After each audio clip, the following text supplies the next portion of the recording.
In Cat's Eye's Internet Girl, the line, quote, "Do you read me like the emoji?" is, at best, inconclusive. I've already talked about this, but now that we have the studio version, I'm back here again.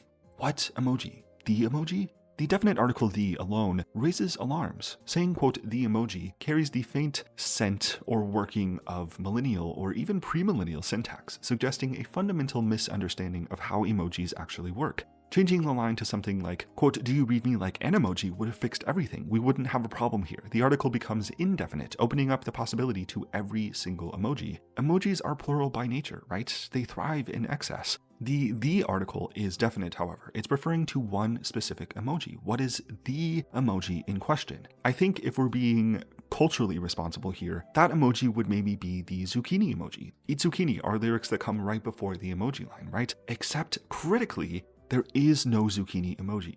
This is where things become a bit dangerous. If the narrator wishes to be, quote, "read like the zucchini emoji," and the zucchini emoji does not exist, then Internet Girl may not be just a simple pop song, but rather a kind of expose on the limits of our digital social ecosystems. Walk with me here, please. Walk with me here. The hidden tragedy of Internet Girl is our desire to express zucchini and everything that represents, while it being forced instead to type the word out, or worse, substitute it with something adjacent like the cucumber emoji, a pale imitation of the zucchini, a betrayal of the zucchini in some ways. And this is it. We crave precision online just as much as we do in real life conversation, yet we are constantly asked to settle for approximation until technology catches up to the human mind. Right, and there's a low-grade existential dread that comes with realizing it may never catch up. There is no guarantee that a zucchini emoji will ever exist, and it is in this widening gap between technology and human cognition that our inner lives are compressed in some ways into whatever the current emoji catalog allows for us. The mind can imagine a zucchini emoji perfectly, but the internet cannot manifest it, at least not yet. In this way, Internet Girl is a profound and sobering reminder that our emotional realities are often defined by the emojis we don't have. This leads us very neatly into existentialism. Soren Kierkegaard argued that truth isn't purely subjective, that meaning can be found in every choice we make, every lived experience, every emoji we use, and every emoji we cannot use. Quote, "Do you read me like the emoji?"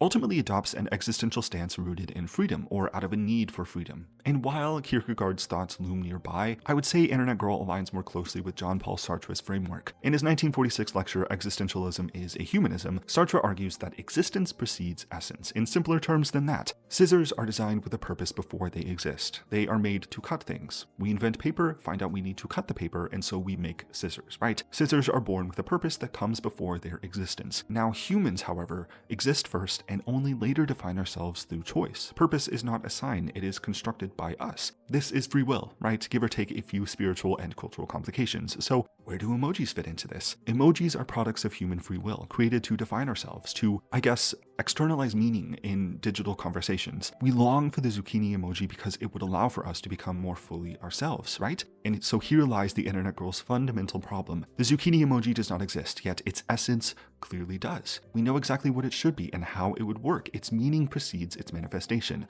So, what is the emoji? It is precisely the ones we don't have, which infinitely outnumber the emojis we do have. The lived experience of our Internet Girl is defined by the ways she wants to express herself online, but doesn't have the digital means to just yet. The song becomes such a striking commentary on how identity shapes in a digital space, similar to how we grow up in the real world. It's a constant campaign to be able to express ourselves most authentically, but we may always be limited to the systems that are available to us, right? Which in some ways will never be enough. But isn't that what life is all about, though? Making a makeshift zucchini emoji out of the cucumber emoji that is available to us. Many things to consider from this point out. It is all too much, I fear. I'm getting out of here. Cat's Eye, you've done it again. Thank you for watching this. If you did, let me know what you think about this. Subscribe if you want to, and I will see you next time.